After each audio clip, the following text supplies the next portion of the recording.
Hi everyone. दोस्तों CTET paper second जो science है उसको हम लोग डिस्कस कर रहे हैं। कल हमने फोटोसिंथेसिस पे डिटेल में डिस्कस किया था। आज हम लोग थोड़ा प्लांट्स के रूट्स पे डिस्कस करते हैं। एक मार्क्स के लिए रिपीट क्वेश्चन आते हैं, इस पर थोड़ा समझते हैं। देखो रूट्स है ना, दो टाइप के होते हैं जिस पर सवाल पूछे जाते हैं। देखो ये वाला आप देख रहे होंगे, पहला इसको बोलते हैं फाइबरस रूट्स। फाइबरस रूट्स में क्या रहता है, पैरेलल रूट्स निकल के आते हैं, पैरेलल ऐसे पैरेलल आते। और दूसरा रहता है टैप रूट्स। टैप रूट्स में क्या रहता है, एक मेन रूट्स निकल के आती, उसके बाद में उसकी ब्रांचेस निकलती, और ये ब्रांचेस की भी ब्रांचेस की भी ब्रांचेस, ऐसा करके एक पूरा वेब तैयार होता है। इसको बोलते हैं टैप रूट्स। दोनों में फर्क क्या है, ये जो फाइबरस रूट जिसमें आती है वो प्लांट्स की लाइफ बहुत कम होती है और वो ज़्यादा डीप में पेनिट्रेट नहीं होते हैं, ऊपर ऊपर ही होते हैं फाइबरस रूट। जैसे वेजिटेबल्स हो गया और बहुत सारे जो क्रॉप्स होते हैं खेत के, वो तो ये जो भी प्लांट्स के रूट्स होते हैं ना, इनकी लाइफ ज़्यादा नहीं होती है, कम होती है। और ये वाले जो रूट्स हैं इनकी लाइफ बहुत ज़्यादा होती है, लंबी, कई सालों में 50 साल 60 साल, मतलब बहुत ज़्यादा इनकी लाइफ होती है, ऐसा कह सकते हैं। तो ये फर्क है। अब इनमें सिर्फ यही फर्क नहीं है, बहुत सारा फर्क होता है। जैसे इनको मोनोकोट्स बोलते हैं, मतलब ये प्लांट्स को मोनोकोट बोलते हैं, और इनको डाइकोट्स। ये क्या है मोनोकोट्स? मोनोकोट्स मतलब ये जो प्लांट्स है, जो इनकी सीड रहेंगे ना, वो एक ही तरह का रहेंगे, उसके आप दो भाग नहीं कर सकते हैं। जैसे कि आपने गेहूं के दाने के दो टुकड़े नहीं कर सकते आप ऐसे, ठीक है, वीट्स के, चावल के भी नहीं कर सकते वैसे ही। बट डाइकोट्स में आप कर सकते हैं, दो भाग कर सकते हैं। जैसे इमली होता है, उसकी सीड को हम लोग चम खेलने के लिए दो हिस्सों में बनाते हैं, कुछ वैसे ही कहानी है। बहुत सारे फर्क है। ये जो आते हैं ये वाला, तो ये एंजियोस्पर्म आ जाते हैं, एंजियोस्पर्म, और ये जिम्नोस्पर्म में आते हैं। तो हम लोग इस पर डिटेल में, जब हम थोड़ी देर के बाद क्लासिफिकेशन में इस पर पूरा डिस्कस करने वाले हैं, तो इसलिए मैं इसको ज़्यादा और डिटेल में एक्सप्लेन नहीं कर रहा हूँ, क्योंकि हम लोग एक दो लेक्चर बाद क्लासिफिकेशन पढ़ेंगे, तब इस पर और डिटेल में डिस्कस करेंगे। हम लोग रूट्स के फंक्शन पे डिस्कस करते हैं आज। देखो रूट्स का मेन काम क्या है कि देखो न्यूट्रिशन जो सॉइल से एब्जॉर्ब करना है और प्लांट्स तक पहुंचाना, इसका ये मेन काम है। और दूसरा काम क्या है, ये जो रूट्स होते हैं, रूट्स पे ना माइक्रो बैक्टीरिया होता है, मतलब बैक्टीरिया होते हैं। अब जैसे कि ये जो रूट्स हैं, खास तौर पर लेग्यूम्स लिया मैंने, थोड़ा क्लियर करता। देखो जो रूट्स होते हैं एवरी प्लांट्स के, इनके फंक्शन क्या है कि सॉइल में से वाटर और मिनरल्स को क्या करने का, एब्जॉर्ब करने का, और प्लांट को सप्लाई करने का, ये मेन काम है इसका, रूट्स का। एक और एक्स्ट्रा फंक्शन परफॉर्म करते रूट्स, वो है कि हवा में से जो नाइट्रोजन है, हवा का जो नाइट्रोजन है एटमॉस्फेयर में का, उसको सॉइल में फिक्सेशन करने का, सॉइल में मिक्स करने का, नाइट्रोजन को कन्वर्ट करने का काम कौन से, बैक्टीरिया करते हैं।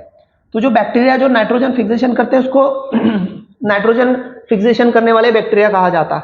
और ये खास तौर पर ये लेग्यूम्स, मतलब जो अपने दालें होते हैं, पल्सेस होती है ना, तो उनकी जो जात है, पल्सेस की जो जमात है, तो उनको लेग्यूम्स कहा जाता है। और उस पर खास तौर पे बैक्टीरिया होते हैं उनकी रूट्स पर।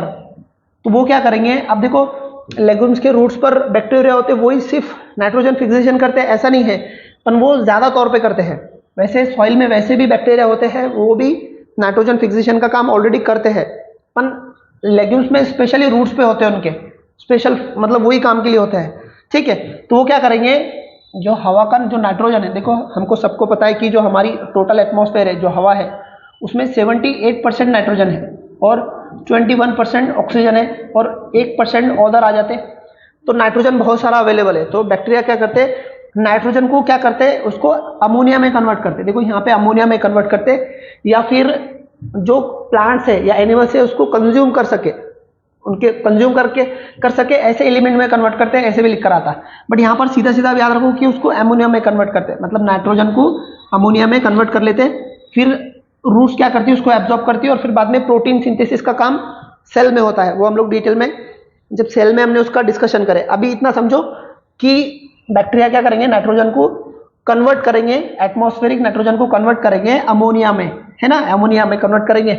फिर रूट्स उसको एब्जॉर्ब करेंगे और फिर प्लांट्स को सप्लाई करेंगे, और वही अमोनिया बाद में एमिनो एसिड में कन्वर्ट होगा, और फिर उससे सेल में प्रोटीन सिंथेसिस किया जाएगा राइबोसोम्स के अंदर में। तो ये पूरी साइकिल होती है इसकी, ठीक है, नाइट्रोजन फिक्सेशन की करने के बाद, ठीक है। अब ये बैक्टीरिया पे डायरेक्ट सवाल पूछूंगा आपको, कौन से बैक्टीरिया है जो नाइट्रोजन फिक्सेशन का काम करते हैं।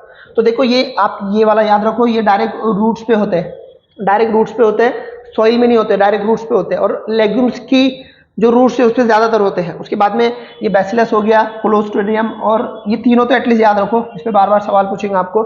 इनका काम है नाइट्रोजन फिक्सेशन करने का। तो रूट्स का एक काम हमने देखे कि मिनरल्स एब्जॉर्ब करने का, और मिनरल्स में सिर्फ नाइट्रोजन नहीं होता, और भी मिनरल्स आते हैं, जैसे कैल्शियम हो गया, फॉस्फोरस हो गया, और तमाम तरह के जो सॉइल में होते हैं वो सब एब्जॉर्ब करेंगे और प्लांट्स को सप्लाई करेंगे। और नाइट्रोजन फिक्सेशन का एक अलग से काम होता है जो रूट्स पे होता है, ठीक है। उसके बाद में पानी भी आपको मालूम है कि पानी भी एब्जॉर्ब करेंगे और पानी भी सप्लाई करेंगे प्लांट्स को। तो ये फंक्शन होते हैं रूट्स के, ठीक है। उसके साथ साथ थोड़ा और चीज़ें डिस्कस करते हैं। देखो, एक ट्रांसपायरेशन पुल समझा देता हूँ मैं आपको। देखो, प्लांट्स है, ये प्लांट्स पे धूप गिरती है, मतलब सनलाइट आती है, तो क्या होता है कि ये जो पत्तों में जो पानी है उसका इवोपोरेशन होता है। मतलब पत्तों का पानी क्या होता, सूखता, लिक्विड से गैस में कन्वर्ट होकर हवा में चला जाता। तो जैसे पत्तों में का पानी जब सूखकर हवा में चला जाता है, इसको बोलते हैं ट्रांसपायरेशन, ठीक है। ट्रांसपायरेशन पूछते हैं इसको। कई बार सवाल पूछा है कि ट्रांसपायरेशन क्या होता है। तो ट्रांसपायरेशन यानी क्या, जो प्लांट्स है उनके जो पत्ते हैं, लीफ है, धूप की वजह से उसके अंदर का पानी, लिक्विड पानी कन्वर्ट होकर गैस में बाहर एटमॉस्फेयर में चला जाता है, इसको बोलते हैं ट्रांसपायरेशन। और ये जहां जिन छेदों से जाता है उसको बोलते हैं स्टोमा, जो हमने कल डिस्कस करे थे, ठीक है। तो इसको बोलते हैं। अब ट्रांसपायरेशन होने की वजह से क्या होता है कि ये प्लांट्स में का जो जगह थी जहां का पानी सूखकर चला गया, तो वहां पे वैक्यूम क्रिएट होता है, और वो वैक्यूम ट्रांसपायरेशन पुल क्रिएट करता है।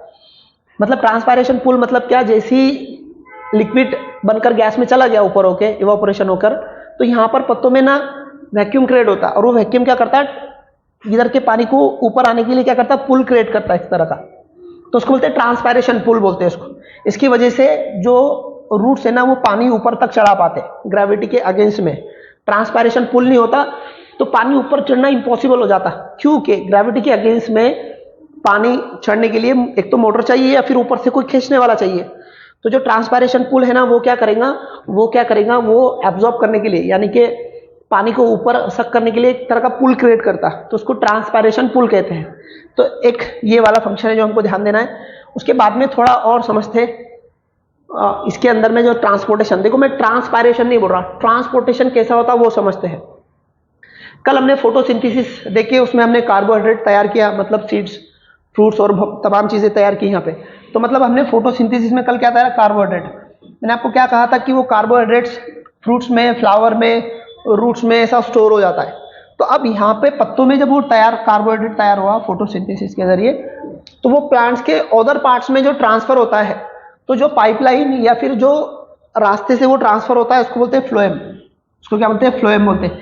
याद रखिए, बार बार सवाल आते हैं इस पर, फ्लोएम बोलते हैं। जो कार्बोहाइड्रेट को, मतलब फोटोसिंथेसिस के जरिए जो कार्बोहाइड्रेट तैयार हुआ, वो कार्बोहाइड्रेट को प्लांट्स के अदर पार्ट्स में ट्रांसफर करने के लिए जो एक तरह की वेसल्स या फिर ट्रांसपोर्टेशन सिस्टम होता है उसको फ्लोएम बोलते हैं, ठीक है। जैसे यहाँ पे तैयार हुआ और बाद में इधर उधर फैल गया। उसके बाद में ये रूट्स क्या करते हैं, जैसे कि मिनरल्स और वाटर को एब्जॉर्ब करेंगे, एब्जॉर्ब करने के बाद में प्लांट्स को सप्लाई करेंगे। तो ये वाटर और मिनरल्स सप्लाई करने का जो पाइपलाइन है या जो वेसल्स है या जो ट्रांसपोर्टेशन सिस्टम है उसको बोलते हैं जाइलम। तो जाइलम और फाइलम, ये दोनों चीजें याद रखिए, इस पे कंटिन्यूअस सवाल आते रहते हैं, ठीक है। तो आज के लिए इतना ही। आज हमने क्या देखा, एक तो रूट्स के फंक्शन देखे, ट्रांसपायरेशन देखे क्या होता, उसके बाद में जाइलम और फाइलम क्या देखे प्लांट से रिलेटेड। वीडियो बड़ा होगा इसलिए मैं यहाँ खुद को रिस्ट्रिक्ट कर रहा हूँ। कल हम लोग नेक्स्ट जो फंक्शन है प्लांट्स के, जैसे फ्लावर और रिप्रोडक्शन, उसको देखेंगे और उस पर डिस्कस करेंगे। अभी के लिए इतना ही। देखिए, जो भी सीटेट पेपर फर्स्ट सेकंड और दोनों ही मेथड के लिए जो क्लासेस करना चाहते हैं ना, तो क्लासेस चालू है। अभी 2 महीना बाकी है, हमारे पास बहुत समय है, तो क्लासेस जारी है। जो भी इंटरेस्टेड है आपको डिस्क्रिप्शन में डिटेल मिलेंगी, कॉल करके आप इंक्वायरी कर सकते हैं। साथ साथ इस साल महाराष्ट्र में महाटेट और टेट भी होने वाला है। तो जो महाटीटी के लिए और टेट के लिए जो प्रिपरेशन कर रहे हैं, तो उसके लिए डिस्क्रिप्शन में मैंने ग्रुप्स की लिंक डाली है, तो उसको फॉलो करके आप ग्रुप में ज्वाइन भी हो सकते हैं। साथ साथ अगर आप क्लासेस करने में इंटरेस्टेड है तो जून से उसकी भी क्लासेस स्टार्ट होने वाली है। तो डिस्क्रिप्शन में या फिर थंबनेल पे आपको कॉन्टैक्ट डिटेल मिलेंगी, वहाँ पे कॉन्टैक्ट करके आप राब्ता कर सकते हैं। जल्दी नेक्स्ट वीडियो में मिलेंगे, तब तक के लिए इजाज़त दो, बाय बाय।